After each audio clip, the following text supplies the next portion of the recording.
America ने 2000 भारतीय के वीजा को किया रद्द। पीएम मोदी ने बांग्लादेश की वर्तमान सरकार मोहम्मद यूनुस को लिखा पत्र। लोकसभा में इमिग्रेशन एंड फॉरेनर्स बिल हुआ पास। 72 घंटे के लिए यूरोप रहेगा हाई अलर्ट पर। दक्षिण कोरिया में लगी आग से अब तक 27 की मौत। जल्द भारत के लिए रवाना होंगे व्लादिमीर पुतिन। नमस्कार, आज की बड़ी खबरों के साथ हिंदी भारत न्यूज में आपका स्वागत है। अब खबरें विस्तार से। अमेरिकी दूतावास ने 2000 के आसपास वीजा निवेदन को खारिज कर दिया है, क्योंकि ये सभी निवेदन उनके नियमों का उल्लंघन कर रहे थी। अमेरिकी दूतावास ने फरवरी में भी दिल्ली पुलिस को 30 से भी ज्यादा लोगों पर केस दर्ज करवाई थी, जिसमें वीजा एजेंट और आवेदक दोनों शामिल थे। इस पर आरोप थे, वीजा आवेदन के दौरान इन्होंने फर्जी बैंक स्टेटमेंट, शैक्षिक प्रमाण पत्र और रोजगार रिकॉर्ड जमा किए थे। कुछ ने तो 1 से 15 लाख तक रिश्वत भी दिए। प्रधानमंत्री नरेंद्र मोदी ने बांग्लादेश के अंतरिम सरकार प्रमुख मोहम्मद यूनुस को पत्र लिखा है, जिसमें उन्होंने बांग्लादेश के राष्ट्रीय दिवस पर बधाई दी और द्विपक्षीय साझेदारी को आगे बढ़ाने की प्रतिबद्धता दोहराई। पीएम मोदी ने लिखा, भारत बांग्लादेश की साझेदारी शांति, स्थिरता और समृद्धि के आधार पर आगे बढ़ेगी। दोनों देशों को एक दूसरे के हितों और चिंताओं के प्रति संवेदनशील रहना होगा।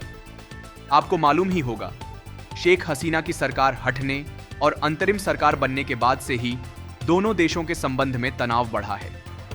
दूसरी तरफ अब शेख हसीना भारत में शरण लिए हुए हैं, जबकि अर्थशास्त्री मोहम्मद यूनुस की अंतरिम सरकार सत्ता में आई। बांग्लादेश में अल्पसंख्यकों, खास तौर पर हिंदुओं पर हमले हो रहे हैं, जिस पर भारत ने गंभीर चिंता व्यक्त की, जबकि बांग्लादेश ने इसे राजनीतिक साजिश बताया है। सरकार ओला उबर जैसी सहकारी टैक्सी सेवा सहकार टैक्सी शुरू करने जा रही है। यह सेवा बाइक, ऑटो रिक्शा और कैब राइडर्स के लिए उपलब्ध होगी। इससे ड्राइवरों को अपनी कमाई का पूरा लाभ मिलेगा। बिचौलियों या निजी कंपनियों को कमीशन नहीं देना होगा। खुद प्रधानमंत्री नरेंद्र मोदी ने इसकी पहल की है और गृह मंत्री अमित शाह ने संसद में इस योजना की घोषणा की है। इससे ड्राइवरों की आर्थिक सुरक्षा बढ़ाने और बड़ी कंपनियों का एकाधिकार तोड़ने का प्रयास में मदद मिलेगी।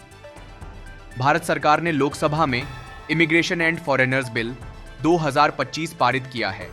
यह बिल भारत में विदेशियों की एंट्री, वीजा, प्रवास और राष्ट्रीय सुरक्षा से संबंधित मामलों को सख्ती से नियंत्रित करेगा। गृह मंत्री अमित शाह ने कहा कि भारत कोई धर्मशाला नहीं है। भारत में आने वाले हर विदेशी की जानकारी रखना आवश्यक है। जो भी देश की सुरक्षा को खतरा पहुंचाएगा, उस पर सख्त कार्रवाई होगी। हाल ही में बांग्लादेशी और रोहिंग्याओं की घुसपैठिए की संख्या बढ़ी है। पहले ये घुसपैठिए असम से आते थे, अब पश्चिम बंगाल से घुसपैठ हो रही है। इस बिल के मुताबिक अगर कोई गलत तरीके यानी फर्जी पासपोर्ट, वीजा के जरिए भारत में प्रवेश करता है, तो उस पर 7 साल की जेल और 10 लाख तक का जुर्माना होगा। होटल, विश्वविद्यालय, अस्पताल और अन्य संस्थानों को विदेशी नागरिकों की जानकारी देना अनिवार्य होगा। विदेशियों के बार बार जाने वाले स्थानों को केंद्र सरकार नियंत्रित कर सकेगी। जो भी विदेशी भारत में ज्यादा समय तक रहेगा, उस पर सख्त नजर रखी जाएगी।